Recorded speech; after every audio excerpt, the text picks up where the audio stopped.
Welcome to Brewing Change, a coffee history series hosted and sponsored by Higher Grounds Trading. From ancient Ethiopia to modern-day movements, coffee has always been more than a drink.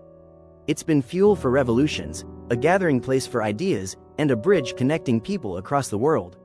Here at Higher Grounds, we believe every cup tells a story of farmers, communities, and justice in action.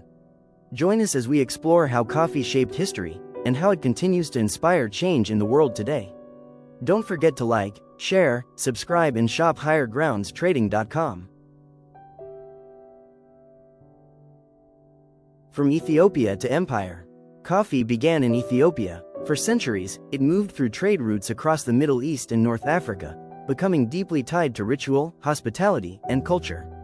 But European colonial powers saw something else in coffee: profit. By the 1600s and 1700s, empires began stealing coffee plants and transporting them across the globe. The Dutch cultivated coffee in Java. The French expanded production into the Caribbean. Colonial powers forced coffee into Latin America and parts of Africa. Coffee was no longer just a drink. It had become a colonial commodity. Plantations and violence. The global rise of coffee was built through plantation systems tied to exploitation and violence. Across the Caribbean and Latin America, enslaved Africans and indigenous laborers were forced to cultivate coffee under brutal conditions. Entire landscapes were reshaped for export agriculture. Forests cleared, communities displaced, human beings treated as machinery for global trade. Coffee became part of the same colonial economy that moved sugar, tobacco, cotton, and enslaved people across oceans. And while European cafes buzzed with Enlightenment ideas, the labor that fueled those cups was often invisible. The modern shadows of colonialism. The colonial era may have ended, but many of its systems still shape coffee today. Most coffee-producing countries remain in the global south. Most profit still flows toward the global north. Farmers often receive only a tiny fraction of the final retail price of coffee. Meanwhile, climate change, labor shortages, and unstable markets continue to threaten farming communities. The bean may look different today, but many farmers are still fighting systems they did not create. Seeds of change. But this is not only a story of exploitation, it is also a story of resistance. Across the coffee world, farmers began organizing cooperatives to regain power over pricing, production, and distribution. Communities built systems rooted in solidarity instead of extraction.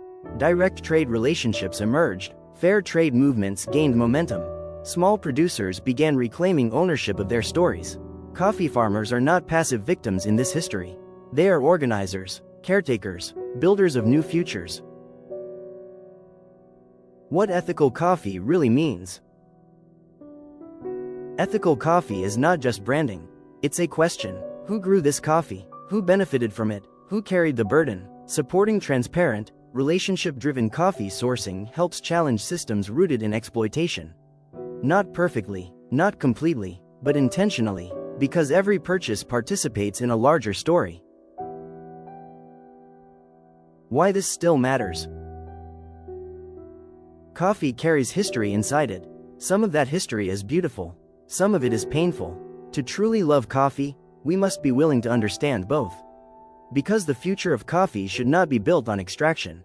It should be built on dignity, partnership, and shared humanity. Thanks for watching. Remember to like, share, and subscribe for more coffee history. Brewing Change, a global coffee culture series. Every cup tells a story.